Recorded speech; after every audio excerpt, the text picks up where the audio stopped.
Hit the arm test for them. That, hit it.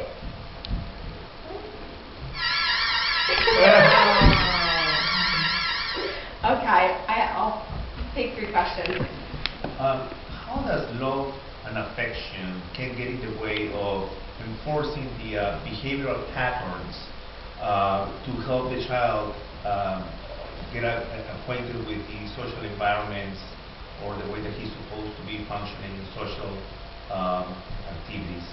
And how far is far enough? How far can you bend the rules?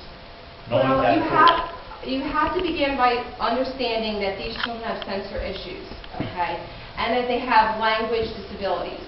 So they don't comprehend in a normal way, and they don't touch in any form can be painful and trigger them to go into a tantrum. So you want to do it with love and consistency. Consistency in your structure of your day, even your typical day in a home environment. Also, a good way to have them socialize and begin to socialize is through allowing them to make choices of their own, to allowing them in a class setting to do role playing. For an older child, you can role play situations that you would want them to learn that might be a situation where pushing is not like a proper situation, and you can do a role play with them to help instill that into them. Also, it's strongly encouraged that in a classroom setting that you seek out a buddy for a child that has autism. Direct eye contact is important.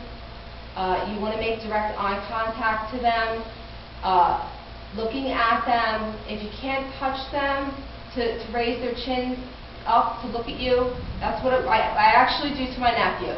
We actually raise his chin and say no. You want to make direct eye contact so that you see that they're receiving you. And so you're giving directions, and they are receiving your directions. Just out of general experience, my nephew does receive time out. He's warned. He's told of what he shouldn't be doing, and he's asked to change his consequences or have time out, and he gets time out.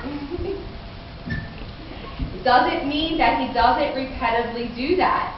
He will come back down 30 minutes later and can do exactly the same action. But consistency is important.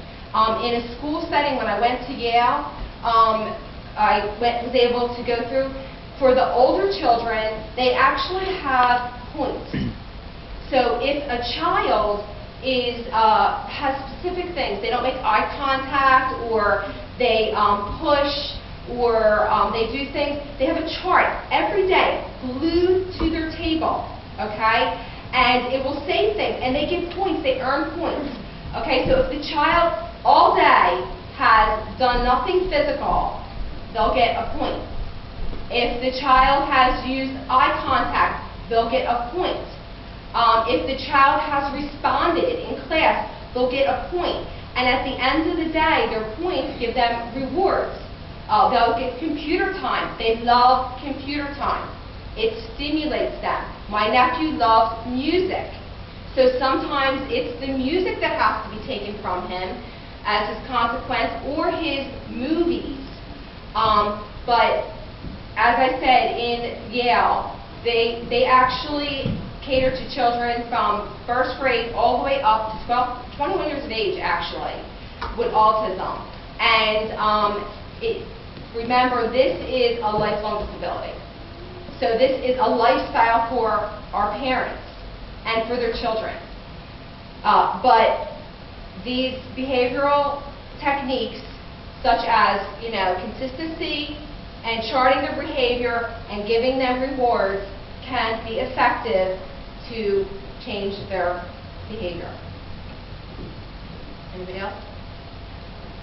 So does it mean that a person with or a person who's autistic will never be able to sustain themselves or himself in the world without the aid of the parents or the loved one? It depends on if they're low functioning or high functioning. If they're high functioning, they will go amongst us and you will not even know that they were autistic. If they're extremely low functioning, they will more than likely have dual diagnoses, other things such as my nephew has Downs, and they will need assistance throughout their life in some degree. Through their behavior as they are growing up to be 18 years old, do they know what is right and what is wrong, what is permissible, what is it that is supposed, what is acceptable by society? Do they have that knowledge, that concept? Can they make a difference? With intervention, yes. With the intervention that incorporates behavioral intervention, counseling, all these things are incorporated. Yes, they should be able to reach that capacity if they are high functioning, medium functioning. Only if they were very severe functioning, they would probably have a multitude of other diagnoses. So would you say that the love of a parent can get in the way, and a parent perhaps should seek out intervention to help them out, because the emotional attachment can really jeopardize the development of the child? And would you advise that to take place? Well, like I said earlier, I think that intervention is crucial. One of the questions I asked the supervisor at Yale was, I asked her what was the hardest thing that she had to deal with these children. And a lot of it was the conflicts that came with the parents and the interventions that the school was suggesting. So intervention is crucial, and what she informed me of was a very good view that I did not have. These parents are living in this lifestyle 24/7.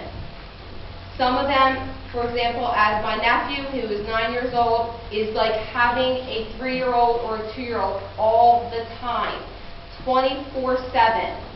They become exhausted, washed out, frustrated, and this is where they need support from us and through other, specialists that will provide these supports for them.